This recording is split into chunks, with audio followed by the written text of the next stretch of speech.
esangisaka bino bandeko oyo bopesaka confiance na fidélité na mbonda ekolo magazine d'actualité yango oyo ebandi mbote Congo Kinshasa mbote Congo Brazzaville na confiance de fidélité oyo bopesaka biso botika ete kimia ekolo zabe eitonda o mabota mabino.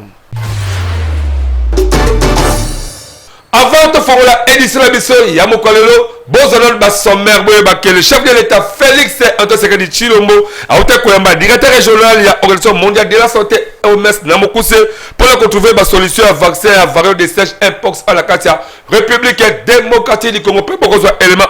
malgré la population basée comme bang en maladie à Mpox, ministère enseignement primaire et secondaire a été confirmé rentrée scolaire lundi le 2 septembre 2024. Depuis mon élément artiste Balaki Sindenge Bosoto et l'équipe trop à la Katia ville province de Kinshasa. Montez sous Congo Kinshasa, Congo Brazzaville, diaspora partout, Bessiga, Bozami, Botralengue, édition Lelo, et Bandi, Boyebake. Kalamingi, tête, qu'on va vaccin, variant de l'indicien, topé, Mpox, maladie, Oyo, et continue en la Katia, République démocratique du Congo, l'État congolais, Ateba Misolo, Ebele, pour la Kolukake, solution, Mouka Makas, et mon le chef de l'État, Abetaki Masolo, la délégation, la Organisation mondiale de la santé, OMS, dans mon coussi, et les calendriers de l'élément avec Boké Bignoso. Neko ya Congo, boyebake maladie oyo ya Mpox, na ba urgence mususu ezakaka awa na République démocratique du Congo te. Boyebake mboka na biso ezako bénéficier ba soutien Organisation mondiale de la santé OMS na mokuse na ba organisation internationale misusu. Bondi melanga ke ministre de la santé mwana mboka Roger Kamba amemaki délégation moko ya directeur général ya Organisation mondiale de la santé OMS na mokuse et pas il y a le chef de l'État Félix Antoine Sekedi Chilombo Kuna, la cité de l'Union africaine. Dire tout le soutien que les organisations internationales sont là pour accompagner la RDC dans toutes les urgences que nous rencontrons et aussi dans les perspectives des grandes choses internationales comme par exemple le fonds sur les pandémies et pour laquelle il a demandé le soutien du président de la République. Avant aya awala Kinshasa, azalaki dans la Brazzaville, directeur général ya OMS, asalaki réunion moko ya comité régional oyo et salaki ke basala élection ya directeur général ya OMS. Na oyo etali maladie ya Mpox, ba discussion na le chef de l'État et betamaki po batala lolenge oyo bakosala musala elongo po na kosilisa maladie yango. Ndeko Pedro Adanon asepeli ndenge le président de la République Félix Antoine Sekedi Chilombo akoti la mozido po la koluka solution ezoma. Significantly and also in terms of numbers of in polio. Le président est très engagé à aider. Son engagement est très fort et très clair parce qu'il y a déjà la mobilisation de 10 millions de dollars pour essayer d'avancer beaucoup plus rapidement. Et nous avons également abordé la question de vaccins. Et moi, j'ai rassuré le président de la République que je vais faire en sorte que les choses soient beaucoup plus expéditives et que la livraison des vaccins se fasse le plus tôt possible. Et évidemment, avec le ministre également, on travaille dessus. Et que ce soit la Covid ou que ce soit la variole du singe, une chose est très claire, il faut qu'il y ait un traité de pandémie. Il faudra maintenant l'implication des chefs d'État. Le président de la RDC s'est engagé beaucoup dans ce voyage et pour faire en sorte qu'il y ait finalisation d'un traité de pandémie au plus tard à la fin de l'année. Je suis très content que nous sommes en train de travailler sur le processus d'arrêt de cette pandémie et il y a eu aussi des progrès en matière de lutte contre la polio.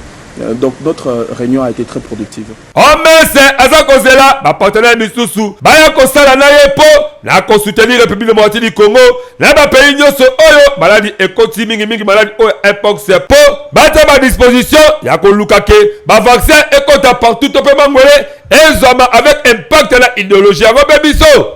to betisika kambunda. Tosika la santé, que variant des Saint-Topé Mpox Namokuse est touché déjà 22 provinces, il y a République démocratique du Congo, scientifique bazar toujours concernant pour que ma santé à Congolais est exposée l'émotion à maladie au l'état peut attirer ma mission et belé pour que nous sommes avec impact na idéologie. Mwana Congo, boye bake ezalaki na bokutani moko purement scientifique ya musala oyo ezalaki organisé na INRB na bapartenaire na ye na sujet ya maladie oyo ekoti awa na République ya Démocratie du Congo na kombo ya monkeypox to pe mpox. Bondimela ngai ke maladi yango eutaka mingi epai ya bamakaku yango baza kobenga yango variole du singe. Bondimela ngai ke eza maladi moko ya kala pe eza kosenga traitement moko ya malonga tellement que République démocratique du Congo pe eza la ba scientifique ebele esengeli basangala po baluka ba stratégie ya kitoko oyo ekosala ke maladi wana ekoze ba dégâts trop te epai ya population. C'était en fait une façon d'analyser l'infodémie qui fait peur aujourd'hui pour qu'on ne comprenne pas que le monkeypox c'est une fatalité. L'idée c'était de mettre en place toutes les évidences qui confirment qu'effectivement le virus est là. Boyeba ke virus mpox ezalango maladie ya sikate awa na RDC mais ezala bazela ebele oyo okoki kozwa yango d'où eza kosenga beaucoup plus kozela ekenge. La population doit comprendre que cette maladie n'est pas comme la Covid, n'est pas Ebola, mais elle reste dangereuse parce que certains de nos compatriotes meurent. En termes d'hygiène individuelle et d'hygiène collective, associée à la vaccination qui va, nous l'espérons, arriver, ces mesures vont aider à ce que cette maladie soit contenue et que son impact ne puisse pas nous être de mauvaises augures. Maladie oyo mpox esi ekoti lelo na 22 provinces ya République démocratique du Congo eza kosenga toyeba komibatela pour que contamination lango ezala ya kopanzala te eza kosenga pe koyeba kosensibiliser population mingi na makambo oyo etali bopeto koyeba kosukulaka maboko tango nyonso na savon kokeba pe kolataka be mingi bilamba ya kosenga te po okoki pe kozwa maladi wana na nzela ya bilamba oyo osengaki pe ya voisin na kote oyo pe etali contamination lango boyeba pe eza possible ya kozwa yango pe na nzela ya barapport sexuel du esengeli pe komibatela ata na bakondom mpo epermettre te ke maladi wana soki partenaire na yo aza nango yo pe ozwa yango ya pasi pe ya mawa esengeli pe mingi koyeba kobatelaka to pe kosokolaka batoilette na badouche na biso de manière ke soki bopeto ezali ekozala difficile maladi wana e atteindre biso oyo eza important eza ke déjà gouvernement asi azwi bamesure moko préventive pour que congolais azala aussi épargné na maladie oyo ya variole de singe donc tobanga te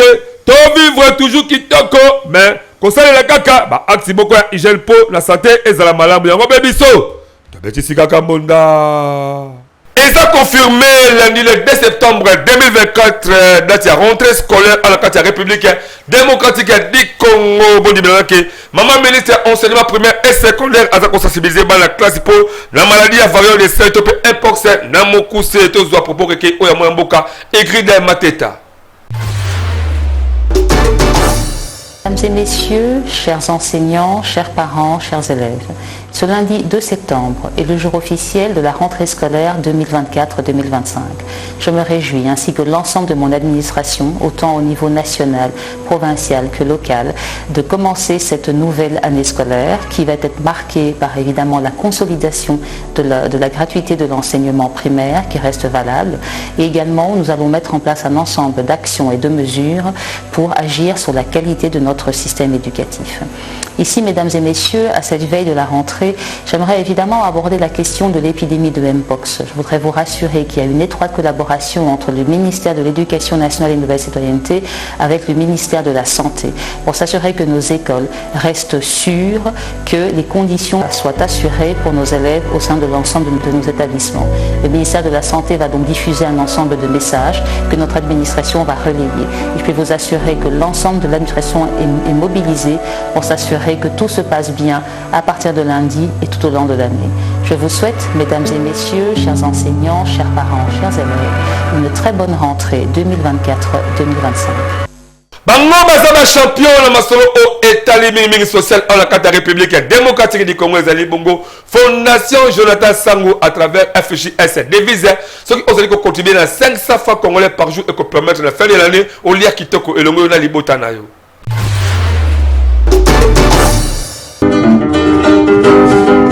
bandeko ya Congo, papa mama elege tangu esi ebelemi yo moto oyo ozali kolala la pongi lamuka po omona misala kitoko Fondation Jonathan Sangu aza kosala à travers ba service na ye ebele oyo eza na kati ya fondation yeba ke na Fondation Jonathan Sangu à travers FJS devise na 500 fois ya pamba par jour et kosala ke na suka ya mvula yona libota na yo mobimba bolia bomela pe bo fete kitoko tala ba oyo ba pesaka confiance na Fondation Jonathan Sangu ba fetaki kitoko mvula oyo euti kosila nde biso ba mama to sepelaki to sadere na kati to komi kopesa mbongo chaque jour nde moto na moto ndenge ya sepelaki kopesa avantage nange ezali parce que na musala nanga ezo sala mo makambo ebele mutu omona kake biloko eza mibale misatu na mesa biloko mukebo eme na sima nango makambo ebombama ya mwa mingi réunion oyo ya fondation mpona mona baninga nde bakotaki basali bazwi biloko yango ngai mpe nabakinga mpe fona meka nga mpe nakota yango nakoti nde namoni ekende bien ebongo na cadre ya baformation wana kutu lala na yo pongi ya babebe po ba formation eza ebele lokola make-up na misala ya ndenge na ndenge na oyo etali kozwa mosolo pona yo moto ya mombongo ndimela ngai ke soki kaka okoti kuna nyonso ekozala. Je vous informe que soki yo telemi te mususu aza te biso nde toya bana ya Congo yo nanga tokosala ke tozala bien. Tangu tolobaki na projet FJS devise kuna tolobaki bongisa bonane ya bana pona yo mutu ya tembe yaka le 24 décembre ya même année otozali yaka yo moko omona bimona meso ekosala yo bien pona kozwa bango ndimela ngai ndeko ya Congo benga bango kaka na ba numéro oyo pe bakoyamba yo avec impact pe na idéologie na Fondation Jonathan Sangu pona nyonso ya social yeba ke oza mobimba. Fondation Jonathan Sangu yonde mosungi ya peuple congolais. Fondation Jonathan Sangu congolais andimi yo avec impact na idéologie yeba ke misala na yo emonani. Dialogue national au moins mboka Martin Fayulu auti olobaki segeli ezala polo koluka conseil national esama à la carte République démocratique du Congo bodi belanga ke ebexi monda makasi na kata classe politique et pe boye baké mona mboka lisanga boganga ozali mona Satou Maria ya lobi jamais il faut que chef de l'état Félix Tshisekedi Tshilombo azala droit ya convoquer dialogue et non mutu bususu to propos recueilli oyo pour évoquer la nécessité de restaurer et de raffermir la cohésion nationale face à la guerre d'agression et d'occupation qui sévit dans notre pays en vue du sombre décès de sa balkanisation. Pour les Rafat, la restauration et le raffermissement de la cohésion nationale pourrait se réaliser à travers un dialogue convoqué à l'initiative du président de la République, chef de l'État, qui seul jouit de la légitimité et de la légalité qui lui confère le pouvoir de convoquer le dialogue et de définir le format de celui-ci. Pour le rassemblement des alliés de Félix Antoine Tshisekedi Tshilombo, quelle que soit la nécessité de la tenue d'un dialogue ou forum pour faire face à l'agression, ne pas reconnaître la légitimité des institutions actuelles et refuser d'accompagner le président de la République Félix Antoine Tshisekedi Tshilombo dans la réalisation des 6 engagements pris devant la nation, liés notamment à la guerre d'agression et d'occupation et au risque de la balkanisation de notre pays, relève de non-assistance à peuple congolais en danger. Et ça va qui raconte beaucoup à Liboso entre chef du gouvernement Mama Judith Assumino Tuluka, la délégation intersyndicale et l'administration publique et Bavanapo, Babeta Masolo et Taliba, condition de Misalape, Yaba Vina Bango, Yoso et les qui toquent avec impact dans l'idéologie. ndeko ya Congo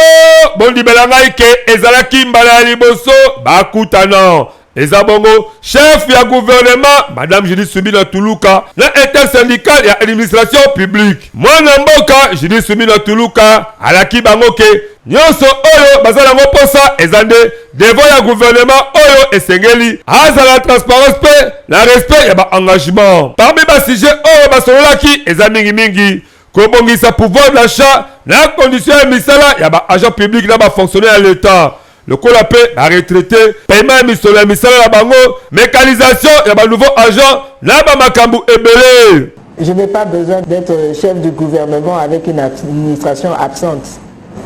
On ne peut pas fonctionner rien qu'avec nos cabinets ministériels. L'administration est un élément important et il faut fonctionner avec elle. Mais pour pouvoir fonctionner, je l'ai dit et je le répète, il faut vraiment absolument qu'on vous mette aussi en condition de pouvoir faire le travail. Donc, il faut qu'on trouve les différentes alternatives pour au moins vous prouver qu'on est de bonne foi et qu'ensemble, on se mette d'accord pour voir comment, étape par étape, on va vraiment arriver à cette question d'amélioration de votre pouvoir d'achat,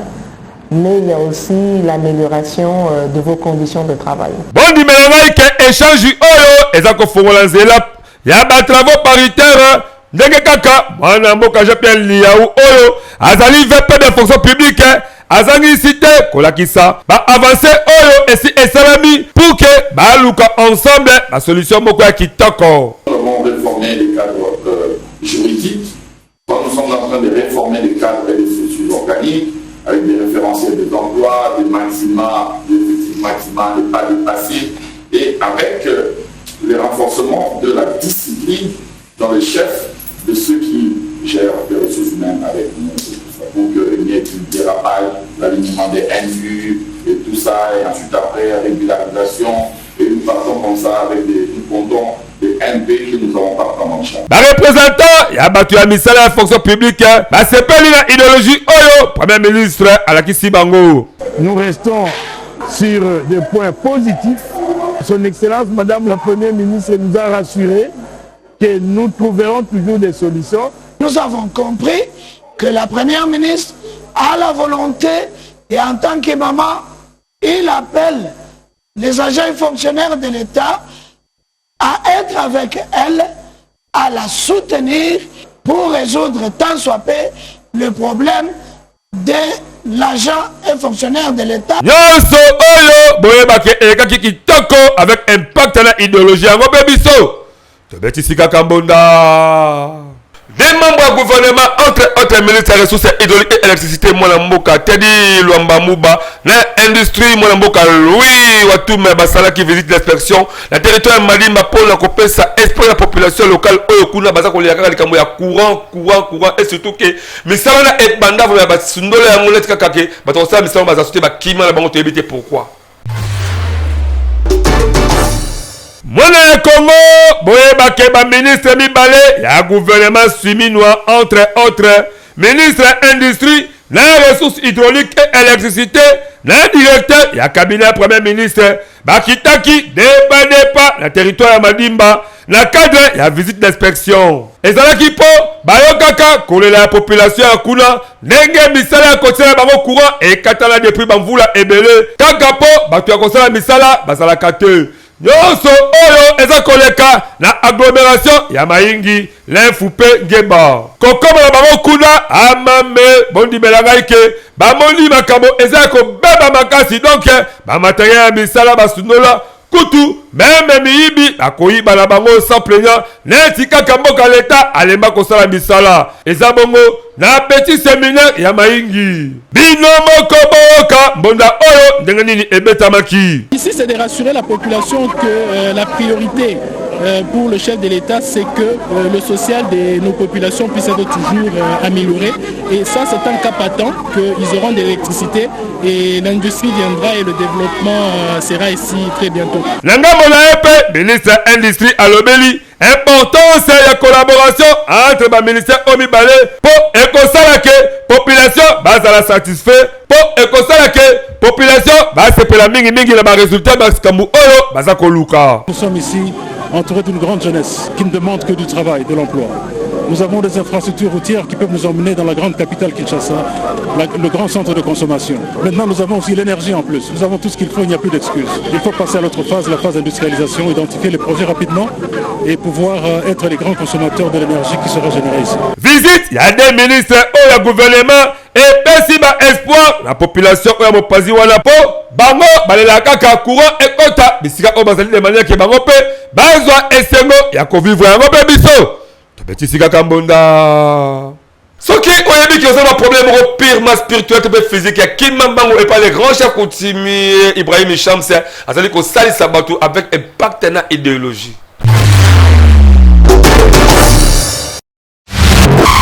Mbote bankolo, mbote bankolo, mbote kieno bankolo, mbote biaka bankolo, lubola baka mafunda, lubola baka mafunda, lubola baka mafunda. Mbote na bino bisika banso bozwami ezangaye le coutumier suprême, le coutumier de la nation, Mala Ibrahim Shams Baplan. Nazali moko ya ba coutumier oyo bankoko batindi pona service na bino bantu, c'est-à-dire ba makambo nyonso to ba problème nyonso oyo batu bazana yango, problème ozana yango ya kimosuni to problème ozana yango ya molimo nde yango bankoko batindi ngai na ya awa pona ya kotalisa bino ba problème nyonso oyo bino bozana yango nde na ba kopesi la bino yango solution. Lokola batu o bazana problème itali mosolo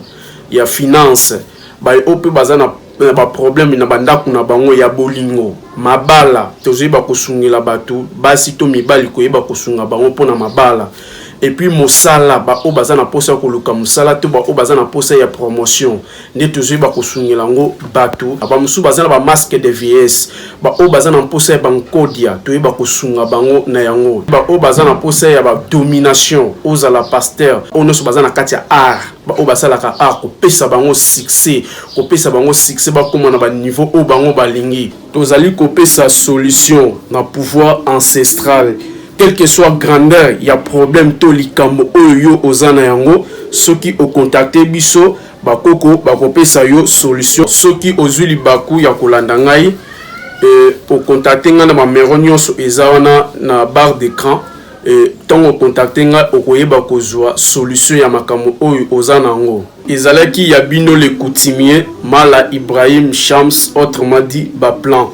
matondo na bino na ndenge bozui occasion ya kolanda ngai bosotone bafulu eleki mingi ala ka ville province ya Kinshasa kutu ekomi yango Kinshasa la poubelle en tout cas salité eleki ya koleka ba artiste ya ba lakisi yango na ba table oyo ba uti ko sala po na kola musabiso nyoso komanda na ba décider pe na ba population to luka ko pesa Kinshasa esengo parce que Kinshasa e bebi to ebite ape bamvule zo banda soki to kosuka wapi Mwana ya Congo botala baza komema nini eza bongo ba image oyo eza kolagisa ndenge ba poubelle ekomi kolela awa la kata ville province ya Kinshasa bosoto eleki ndelo ba artiste na nzela ya misala na bango basali ba tableau moko po na kolobela gestion ya ba immondice oyo eleki ebele awa na ville province ya Kinshasa po jamais okoki kotambola 100 mètres sa ozanga komona bafulu soki otamboli na ba avenue ya minene ya mike même liboso ba bâtiment administratif ya mboka oyo okomona kaka bafulu liboso na yango Kinshasa oyo tobengaka Kinlabel ekoma lelo Kinshasa la poubelle yango nde eza expression artistique oyo esalemi po tomona ndenge bakinois bavivre kala bafulu chaque jour. Ce qui se passe aujourd'hui au Congo et à Kinshasa précisément, c'est vraiment aberrant. Ok? Là nous sommes en colère. Là vous voyez les costumes, ça veut dire que la poubelle est en colère. La poubelle est venue vers vous pour vous montrer que vous dormez dans la poubelle, vous vous réveillez dans la poubelle et vous faites tout dans la poubelle. Donc, que Kinshasa change et que c'est la population qui doit commencer d'abord, la mentalité de la population qui doit d'abord commencer par changer. C'est pourquoi vous voyez toutes sortes de déchets que nous jetons dans la poubelle, aujourd'hui réagir en eux-mêmes, venir vers vous pour qu'on vous apprenne et on vous mette devant un miroir de la saleté que vous faites dans la ville. Nyonso oyo ezabe synonyme ya kolamusa biso nyonso na pongi oza la population tope ba décider ya ville tozo ba éducation ya makasi à travers sensibilisation pour que bosoto ezala musika na biso esengeli boyeba ke bosoto eleki trop Après bientôt, bah voilà ezako banda. En tout cas, toi bake et kozala pasi pour te comprendre ba film moko. Oyo ezako pesa Kinshasa esengote. Ba maladie auto to ba pe mingi ezako uta ba soto yango. To bongisa Kinshasa bisope. To betisi ka kambonda.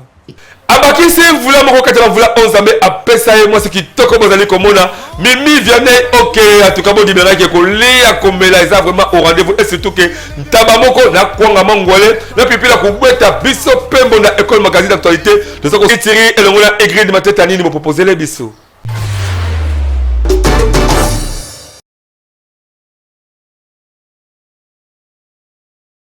Niko ya Congo esengeli oyebake mingi awa tomonaka bazali ba parents babi makana tongo kitoko mais soki bazongi na pokwa bazongaka deja mutu ekomi fusi nyonso oyo ezalaka likolo ya bakwiti oyo esalaka bafamille mingi lelo oyo ekomi ya kokabwana papa epai mama epai pe bana epai tuna ngai ndeko likambo ya kwiti ya zododo ya bwaka tope ya bamasanga ndenge na ndenge misusu bakoka komela yango te mesi bakwiti na bango bakoma kosala baakti moko oyo lelo oyo ekoma kokabolisa bafamille yango koko tiri ye moko lelo oyo abeti lisolo yango boyoka ndenge nini elekalaki na ntongo avant le type akende na boulot ambiance kitoko yela nzele na ye. Papa na Stella okolia nini leloko? Salaka ka sauce mama na Stella sauce ya bien oyebi ki ngalingaka mingi biloka mwamba. Mama na Stella pe atikalaki ayebi ke papa na Stella akei boulot alambele sauce mwamba nenga lingaka. Mais le retour mama trop papa na Stella azongaka méchant. Papa na Stella boni boye yo penza kaka bakwiti na bakwiti. Tala yo nani a permettre au contrôler nga Mama asia melingo ya zela la fina yo zoba ya mwasi malaboko les petits bikendo kule na kwenda akimi mango pe koko tiri po abetela l'histoire oyo auti komona yo ka les petits bikendo viens tiri donc abimaka OK azokaka kao oyo ngisi benini viens le banaluko yo kaye moko le viens tiri kocha mwasi mal à l'aise boye kobeta ye ozali mobali te vraiment soki masanga elingi yo te tika nyonso oyo biso mbonda ekolo tolobaka komela ezali kitoko mais soki ekolingi yo te il fallait otika po mingi bakibimaka kitoko mais bazongaka kao lokola papa na Stella comportement oyo ezali kitoko te yo papa moboti yeba komelaka na calcul soki omoni ke omelaka moko mibale suka wana soki ekomi ya kolangwa boye mabe makasi yango topesika mona po topesika conseil. Awa neto silisi édition émission mokalelo mettre au Kamala beauté ça pour autant de cela nous rappelle Yabati Traboye Baké le chef de l'État Félix Antoine Tshisekedi Tshilombo a marqué directeur régional ya organisation mondiale de la santé pour retrouver solution ya ba vaccin ya variant de singe topé mpox na mokusa bebo zoki élément oyo malgré population bazako banga maladie ya mpox militaire enseignement primaire et secondaire a outre confirmé rentrée scolaire lundi le 2 septembre 2024 partout à la carte République démocratique du Congo zoki élément oyo ba Sabalakisi ndenge bosoto elekitro à la carte ville province ya Kinshasa le Kinshasa et comment Kinshasa la poubelle. On est dans boucle complètement édition on a présenté avec un partenaire idéologie dédicace spéciale dans les présidents fondateurs de la fondation les rabâtisseurs Institut Kabamba les samouraïs du changement autrement dit Papa Changou la misala qui toko ozali ko la paix la rendez-vous spécial avec surtout mukola dimanche les premiers to la kuna ebele paix à tout moment vous s'abonner la chaîne YouTube la biso bon numéro qui zo ça biso beto zo ma popu ya ko que vraiment liboso ba activité la bino ndenge ndenge bo pesa ngo biso to le faire ma chaîne partenaire ezali ebele mais la ngana informer bino boye baké à partir de lundi, beaucoup de programmes bouclés, peu musclés, la chaîne YouTube, la école officielle pour, tout le monde a une émission directe, journal Oyo, à partir de 16h juste en direct sur YouTube, ma chaîne de télévision à la carte de Congo, toujours habituel, donc il y a la Miel TV, pour les Carabongo, chaque jour, la 19h juste, la 10h30, la GG TV, donc GG TV, chaque jour, 20h30, la 12h juste, mais bon, à tout moment, on peut s'abonner, et peut s'abonner. C'est un ami, alors il faut que je porte. Na bande de nyonso o balingi da ko sala ba émission en direct sur YouTube dans mon école officielle P. Ba le kala ba télévision dans mon école porte comme ce pour les boya. mingi mingi awa ezali vraiment rédaction ayo ko permettre okoma un vrai journaliste à travers Misala Kitoko o tozali kosala communiqué wana et comme la bandero tout ebele ezali signé direction générale ya Monda Ekolo magazine d'actualité. Merci botani to clôturer édition mokwalelo en tout cas ce col azongité to kutra prochainement na ba numéro musuya sika jusqu'à boza vraiment la conférence toujours Monda Ekolo magazine d'actualité ezali vraiment magazine ya peuple congolais. Je vous dis prochainement bye.